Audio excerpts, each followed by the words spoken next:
Bonjour à tous, je suis ravi de vous retrouver aujourd'hui sur la chaîne Digital Goal pour une vidéo comparant les deux types d'API, les API REST et les API GraphQL. Donc si vous êtes nouveau sur cette chaîne, n'oubliez pas de vous abonner, de liker et de commenter pour ne rien manquer de nos prochaines vidéos. Donc les API REST sont les plus couramment utilisées dans le développement web, tandis que les API GraphQL sont relativement nouvelles et ont gagné en popularité ces dernières années. Dans cette vidéo, nous allons explorer les différences entre ces deux types d'API, leurs avantages et leurs inconvénients, et ainsi que les cas concrets d'utilisation. Donc, restez avec nous pour en apprendre davantage sur les API REST et GraphQL et découvrir lesquels convient le mieux à votre projet. Alors, déjà, commençons par les API REST. Donc, les API REST pour Representational State Transfer, en fait, sont les API qui utilisent le protocole HTTP pour communiquer et échanger les données au format JSON et XML. Donc, les API REST sont très populaires car elles sont simples à comprendre et à mettre en place.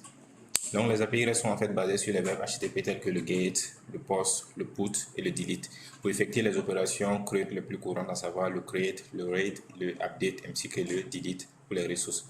Et les API REST sont très utiles pour les applications qui ont besoin de récupérer et de modifier des données, telles que les applications de commerce électronique et les applications de gestion de contenu notamment.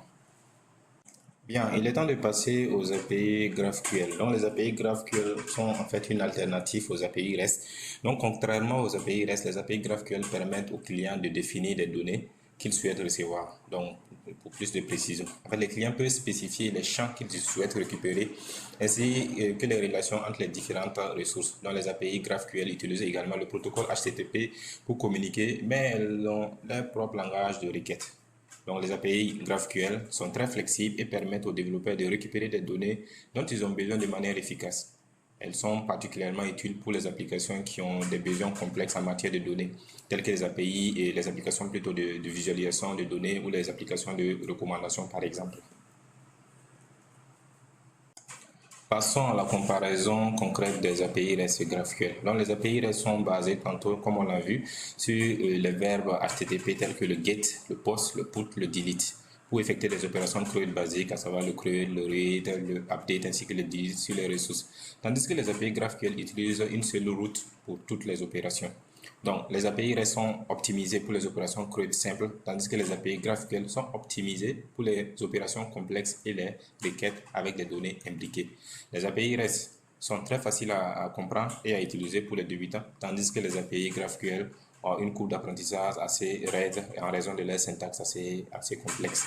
Donc, on peut voir également quelques cas concrets d'utilisation de ces API. Donc, les API REST sont généralement utilisées pour des applications de commerce électronique et les applications de gestion de contenu qui ont besoin de récupérer et de modifier les données, tandis que les API GraphQL sont utilisées sur des applications de visualisation de données et des applications de recommandation qui ont besoin de plus de complexité en matière de données.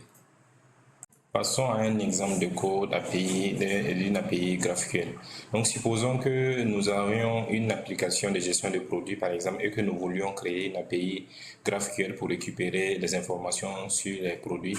En fait, le code que vous voyez à l'écran peut être un exemple de code que nous pouvons utiliser.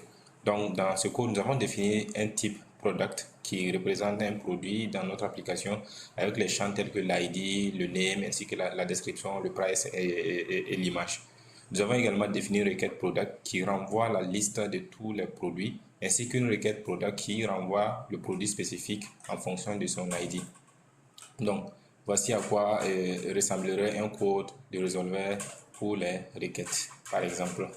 Donc, dans ce cas, nous avons un truc de ce genre.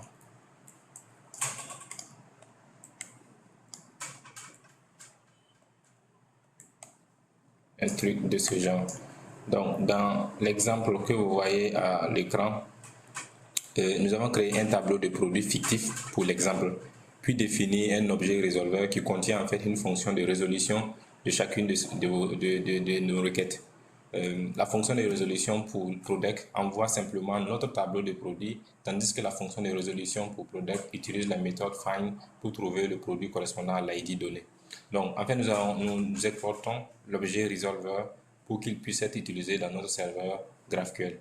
Donc ça, c'est en fait un exemple simple de l'API GraphQL ainsi que sa mise en œuvre. Passons maintenant à un exemple de code d'une API GraphQL. Donc à l'écran, Supposons que nous voulons récupérer grâce à la méthode get tous les produits ainsi qu'à la méthode get slash product slash l'id, récupérer un produit spécifique. Voici ce qui pourrait éventuellement, à quoi pourrait éventuellement ressembler un code,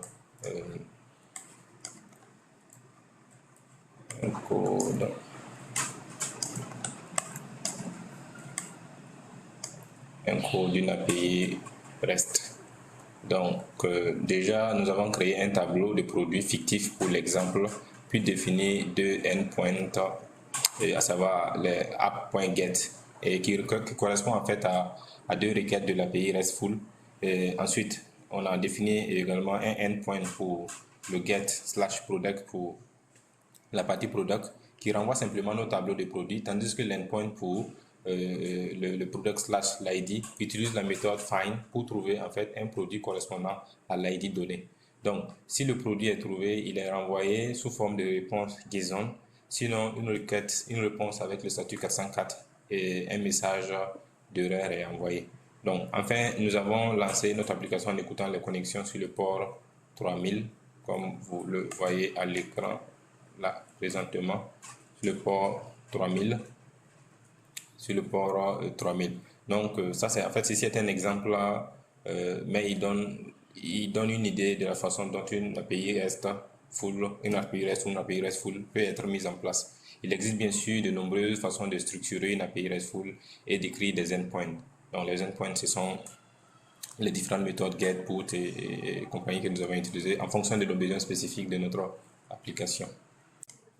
Donc, merci d'avoir regardé cette vidéo sur les API REST et les API versus les API GraphQL sur la chaîne Digital Goal.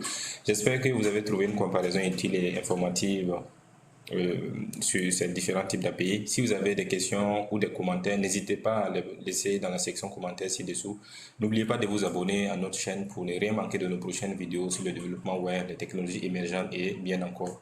Et si vous avez aimé cette vidéo, n'hésitez pas à liker et à partager avec vos amis et collègues. Donc, nous vous remercions encore une fois d'avoir regardé cette vidéo et nous espérons vous revoir très bientôt sur la chaîne Digital Goal. À bientôt.